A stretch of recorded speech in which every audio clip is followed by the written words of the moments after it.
Most of us have a fairly solid understanding of where rivers come from. Starting as tiny raindrops from the sky or from melting snow, the river begins by running in small rivulets, merging into tiny streams which slowly find their way to larger streams, creeks, and rivers.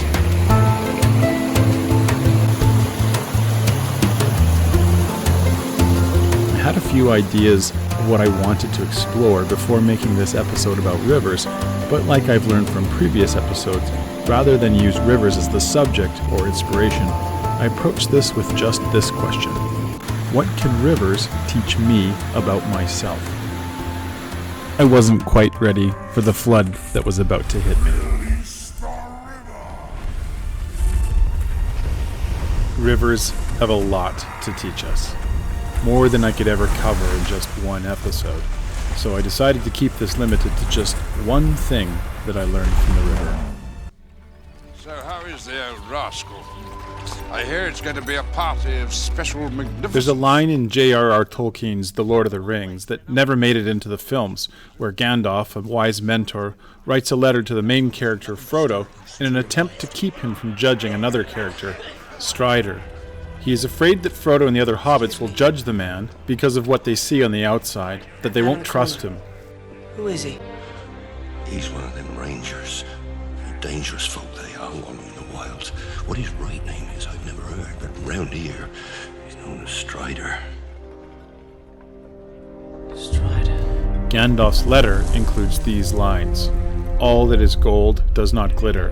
Not all those who wander are lost. The old that is strong does not wither. Deep roots are not reached by the frost." The line, "Not all those who wander are lost," appears everywhere today. From bookmarks to keychains to bumper stickers to t-shirts, pint glasses, pocket watches, clocks, hats, and a whole bunch of tattoos. Seriously, when you Google cliche tattoos, it's there. Apologies to those with one. If you have the tattoo and you already knew this came from Lord of the Rings, you're forgiven. If you didn't and it sits right above your live, laugh, love tattoo, well, not so much.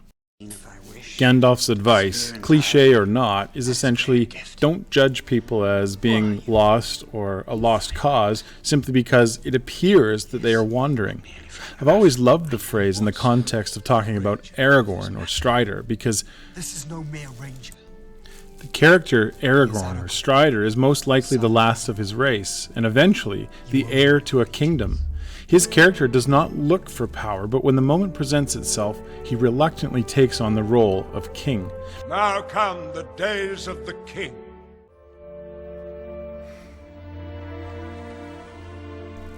This idea of being more on the inside than what is on the outside is similar to what I've said before in episode 3 about Diamond Willows, so I don't want to overlap what I've already said up to this point. But I do want to explore the idea of wandering. Specifically, I want to look at what rivers have to teach us about this.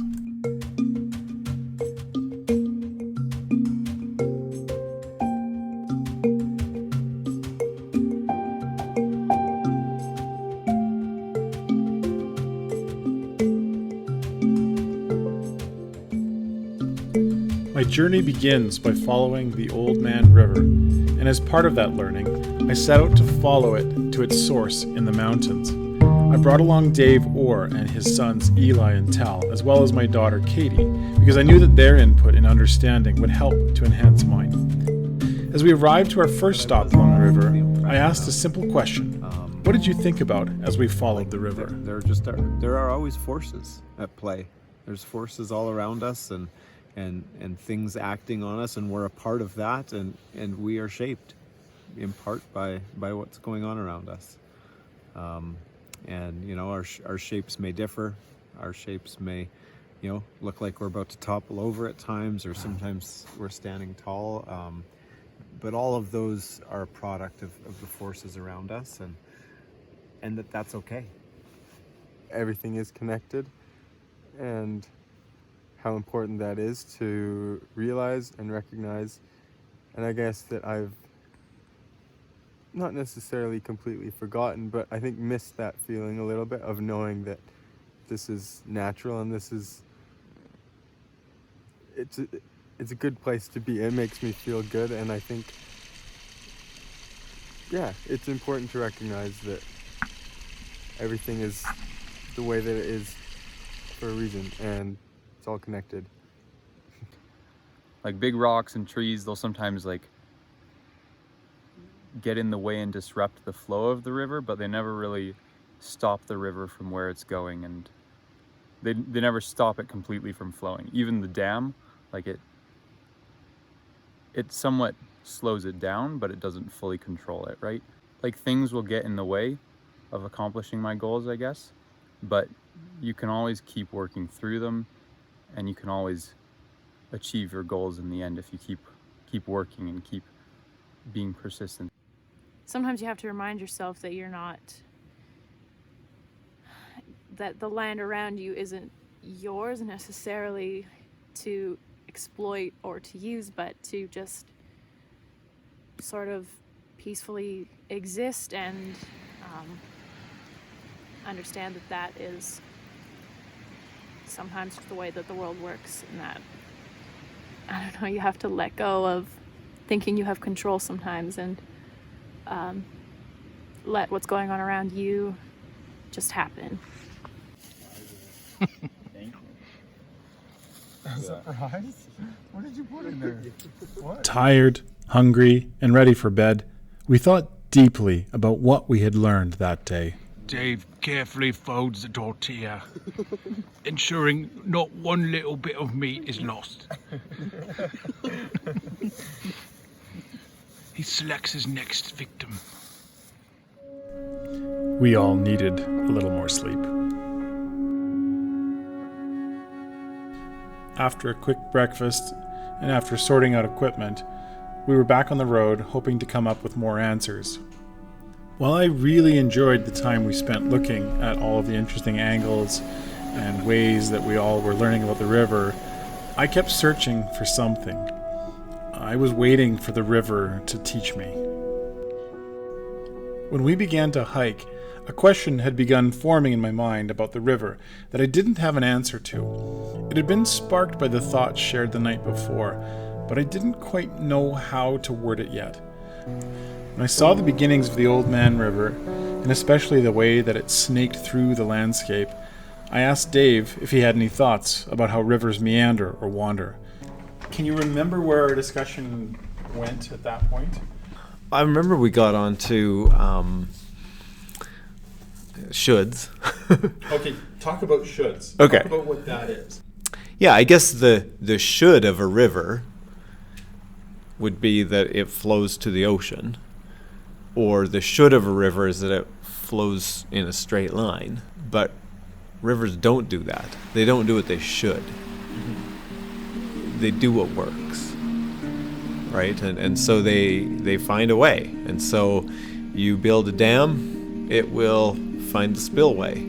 It will, if you don't create a spillway or an underground culvert system for the water to go down, you will flood your valley and it will overflow and flood the land. Like it will just find a way to the ocean always. But it doesn't do that by doing what it should. It does that by going where it can. So yeah, I guess the meandering river is about possibilities, about choices, rather than just being a certain way and doing certain things.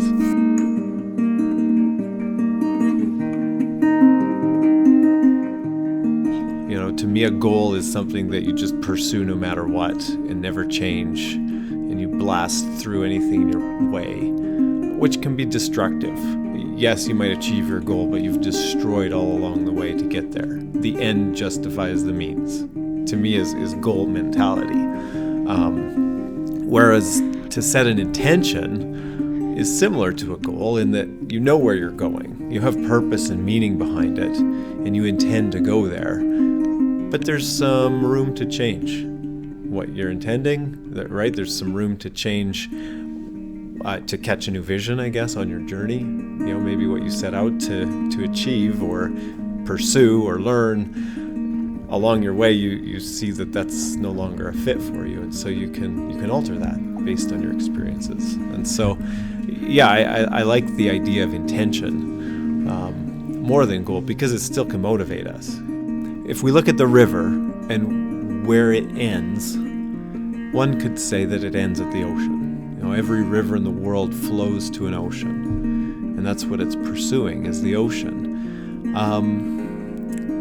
And I like that, because to me, the ocean is way more than a goal to get to. Like when the river joins with the ocean, it becomes something else. It's changed. It's no longer a river, it's an ocean. The nature of the makeup of its water changes. You know, it goes from fresh water to salt water in the ocean. Its participation in the water cycle is different as an ocean.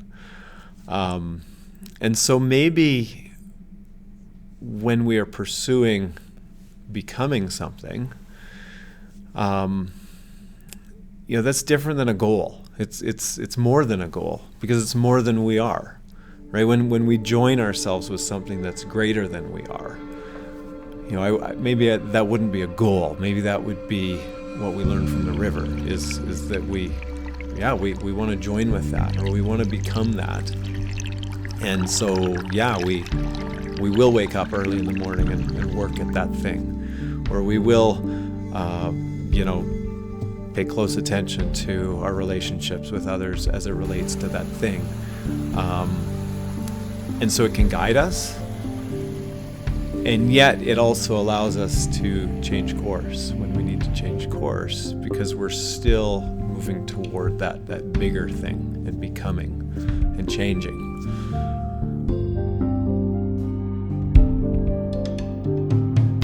A river doesn't flow to be the best river. It's not comparing itself to other rivers. It flows to join the ocean and become part of something bigger than itself. And so I think if that's our focus, is to become part of something bigger than ourselves, pursue it. Pursue it with all energy. Blast around on the obstacles. Blast through them if you need to, right? Pursue it like a river does. But then there's something also really interesting about this. I said it earlier that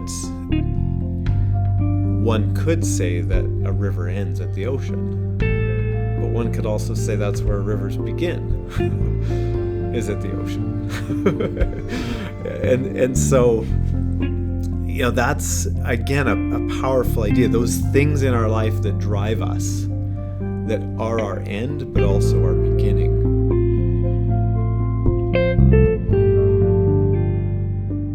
An example of this would be the runner who wakes up to run at 6 a.m.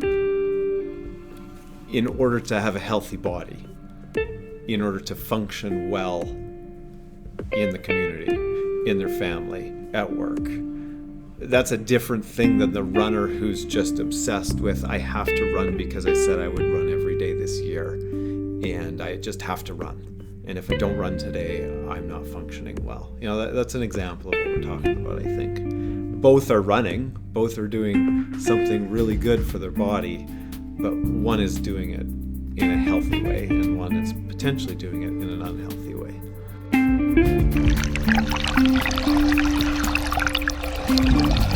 Whoa.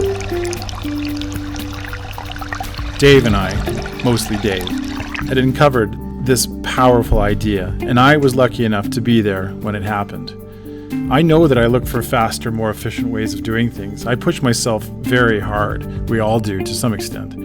I constantly allow myself to obsess over what I should do, about doing things a certain way, getting caught up in getting to a destination, or driving myself harder only to feel overwhelmed or unmotivated, and in the same place I was when I started. Switching the perspective from what I should do to what I could or can do seems like it makes more sense, but I can already tell it will take practice.